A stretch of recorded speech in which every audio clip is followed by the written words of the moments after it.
Hey, hey, hey, bonjour à tous, bienvenue sur la chaîne. Aujourd'hui, très content d'être avec vous aujourd'hui pour vous faire l'analyse du premier match des séries des Islanders de New York face aux Capitals de Washington. Euh, une série qui, je pense, va être extrêmement difficile pour les Islanders. Ça va être un gros défi pour les Islanders d'affronter les Capitals de Washington, surtout avec l'équipe complète que Washington possède, avec les éléments qu'ils ont. Ça va être très difficile pour les Islanders de travailler leur style de jeu. Et quoi dire de ce match? Premier match, victoire de 4-2 des Islanders de New York. Mais attention, victoire, moi, je considérerais pas ça comme une victoire méritée. C'est une victoire chanceuse. Les Islanders, au courant de la rencontre, ont extrêmement mal joué. Indisciplinés, une multitude de punitions a été accordée. Je pense que c'est 7 ou 8 punitions tout au long du match qui a été accordée. Des punitions qui auraient très bien pu être évitées, là, mais on savait quel genre de match qu'on allait jouer. Ça allait être un match très physique, très émotif. Malheureusement, la faiblesse des Highlanders, c'est de jouer du hockey de rattrapage et c'est également les punitions. Notre jeu défensif a quand même réussi à maintenir l'équipe. Ça serait très très mal commencé. Le capitaine Andersley qui a droppé les gants en début de rencontre. Après ça, une multitude de suites de punitions, d'accrochages, de trop de joueurs sur le patinoire a continué. Et en première période, bien évidemment, les Washington ont répondu très rapidement. Alors, TJ Oshie en jeu de puissance a marqué le premier but de la rencontre. Très, très, très, très dangereux. Et encore une fois, le jeu s'est continué là, au courant du match. Là, ça a été encore une fois un autre jeu de puissance qui a permis à TJ Oshie de scorer un deuxième but. Alors, première période, deuxième période à oublier pour les Islanders. Beaucoup de punitions, beaucoup d'indiscipline, ce qui a vraiment là, causé beaucoup de problèmes aux gardiens de but vers la mort. La défense a quand même fait le travail, mais les désavantages numériques n'ont pas donné de chance à notre gardien de but. Ça n'a pas aidé. Vraiment très difficile. Première, deuxième période, c'était 2-0 Washington. Et punition ridicule également de Jordan Eberle, mais que dire de son rattrapage? Fin de deuxième période, un lancé au filet qui a marqué. Il a marqué un but. But chanceux parce que Brandon Oldby a rien vu. Ça a été vraiment un arrêt qui aurait dû être facilement fait par Brandon Oldby, mais il a pas mis son gant à bonne place et Jordan Eberle a trouvé le fond du filet une minute avant la fin de la deuxième période, ce qui a fait que Washington s'en allait en troisième période 2-1. Alors, ensuite de ça, troisième période. Troisième période, très, très, très explosive pour les Highlanders. Début de période, troisième période, une minute à peine de fait. Andersley était très bien placé devant le filet, devant Braden Oldby, attendait la rondelle de pied ferme et la rondelle est arrivée et il a marqué. Ce qui a égalisé la note des Highlanders 2-2. Et ensuite de ça, ça a été une dégringolade pour Washington.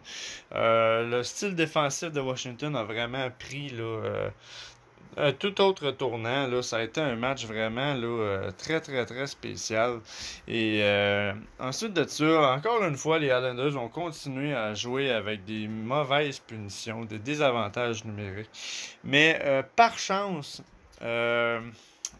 Josh Bailey et Brock Nelson ont réussi à avoir la rondelle en désavantage numérique et ont réussi à se rendre à 2 contre 1 contre le gardien de but Brandon Oldby, ce qui a donné l'opportunité à Josh Bailey d'égaliser, pas d'égaliser, mais de prendre la supériorité dans ce match-là. 3-2, un but de Josh Bailey. Vraiment, là, un but sans aucune attente.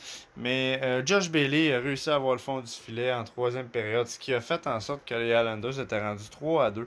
Et tout au long du match, encore une fois, là, les Highlanders, là, quand ils ont pris le dessus, ils n'ont pas eu le choix de vraiment resserrer la défensive pour être sûr et certain qu'il n'y ait absolument rien qui se passe au niveau vers la mauve. On voulait pas avoir un autre but facile, surtout quand on voit des gars comme TJ Oshie ou Alexander Ovechkin ou même Carlson sur la patinoire. On veut pas provoquer des chances de marquer à Washington.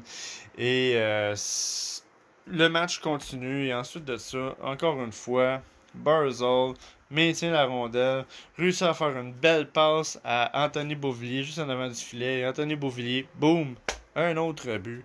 Alors, la victoire des Highlanders avec des buts de Jordan Eberle, Andersley, Josh Bailey et Anthony Beauvillier.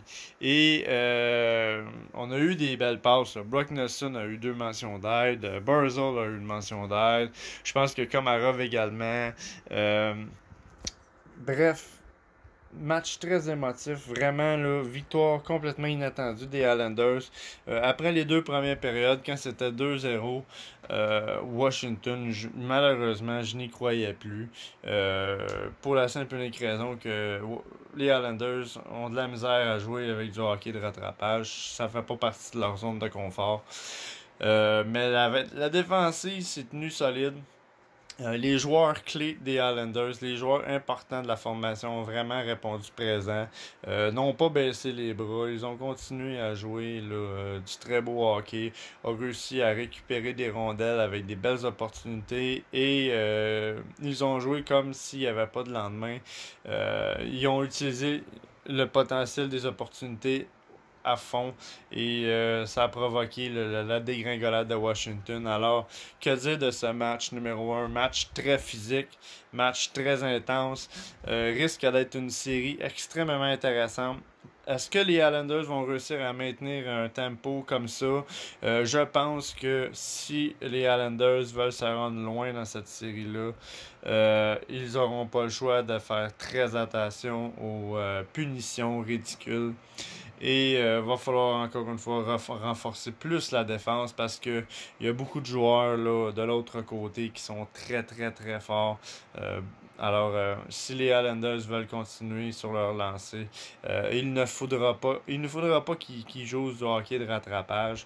Mais je suis extrêmement content du dénouement du premier match des séries et c'est pourquoi je donne le 5 sur 10 aux Highlanders dans ce match-là. 5 sur 10 parce que s'il n'y aurait pas eu toutes ces indisciplines, peut-être que les Highlanders auraient sorti de ce match-là avec encore une meilleure victoire, un meilleur pointage. Mais bon, ce n'est que mes prédictions. Les joueurs importants ont fait ce qu'ils avaient à faire et 1-0 Highlanders pour la série. Alors, ça m'a fait plaisir d'être avec vous aujourd'hui pour faire la présentation de mon analyse.